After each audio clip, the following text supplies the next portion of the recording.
This is my intro. Yeah. So this is a thing. Some might say it is a serious problem. Some might say I have one of the most, if not the most, authentic lightsaber collection on the entire internet. Not only do I have the numbers, I have the value, I have the accuracy, I have sabers that are actually installed, used, and they're all from characters I love. And this isn't even my full collection. So let's get into it. Why did me, Upward Jedi, decide to collect lightsabers? I'm going to give you guys a little bit of my backstory. And most importantly, I'm going to tell you how and why I decided to be the king of lightsaber collections on not just YouTube, not just TikTok, not just X, formerly known as Twitter, not just Instagram, but the entire internet. I legitimately have not seen a collection that rivals mine, at least on the internet, that is. So boom, let's get into the video. Every great story has a beginning. My connection to Star Wars has a very unlikely origin. I don't have the typical story of watching the original trilogies with my dad or being fascinated with the cartoons. Hell, the cartoons didn't even exist when I was growing up. First, let me begin with my upbringing. Trust me, it might seem like a tangent, but it'll all make sense in the end. I started kindergarten right when the first prequel movie was about to be released in theaters. I came from a very sheltered background, and I wasn't even allowed to watch TV up until this point. I knew literally nothing about the biggest movie in the world. But let's get back on track. On my first day in school, we were all assigned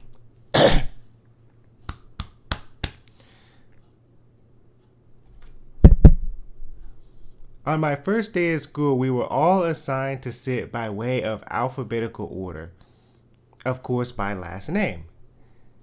And you won't believe who I was placed to sit next to.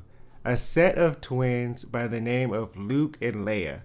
Both their middle names were Sky with an E at the end, and their last name, Walker. I know it sounds like a fake story, but trust me, it's true. I noticed the teacher acknowledged that their names were a reference to something called Star Wars.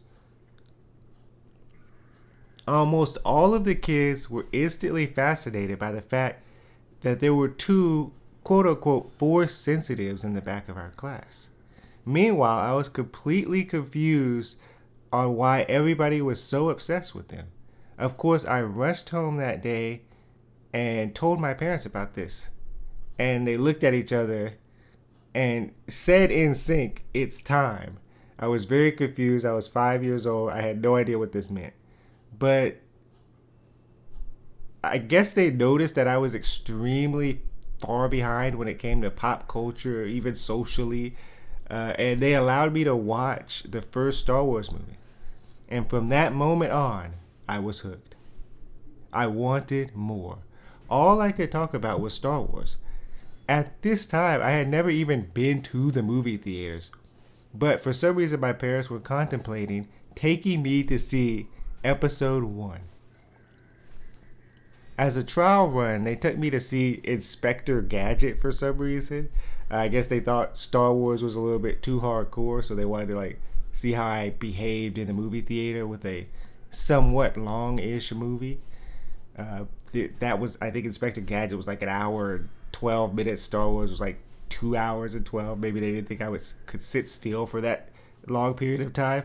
But of course, everything went well, and a week later, I earned the right to see Episode 1, The Phantom Menace. Needless to say, it was life-changing. Like most kids who went and saw The Phantom Menace, one of two things stood out to them. The pod racing scene, or in my case, as you may have guessed by the title of this video or the overall theme of my channel, the now iconic lightsaber battle between Obi-Wan Kenobi, Qui-Gon Jinn, and the double-bladed, wielded Sith Darth Maul. I had never seen anything like this, but I was instantly intrigued. I wanted to start training as a Jedi Knight myself. My first order of business was to construct a lightsaber. I mimicked this with household items like any other kid, but it wasn't enough. Fast forward to the end of my first kindergarten year. I graduated with honors. Well, the kindergarten equivalent, of course, which at my school was 4 out of 4 for some reason. I don't know why or how they came up with that, but we had a system. It was like a ranking system. And you could get, most kids got 3s. If 4 was exemplary, and 1, 2, I think 2 was pass, 3 was above average, and 3 was exemplary. At the school I attended, there was no such thing as grades. That didn't come until much later. But regardless of what it's called, I maxed everything out. I was awarded by my parents with one of those cheap plastic telescopic lightsabers that were all too common in the early 2000s. If you don't know what I'm talking about, it's like you just flick it out and there's like no lights, no sounds. I'll put an image on screen right here. This is what I'm talking about. At the time, full metal hilts and fancy soundboards were not a thing. But little did I know what the future held for me when it came to lightsabers.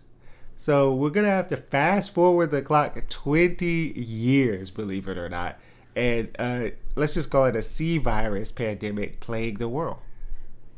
I felt like I was a Jedi during Order 66, just trying to survive. Then, lucky for me, I made some great investments, was allowed to work remote, and had tons of free time on my hands.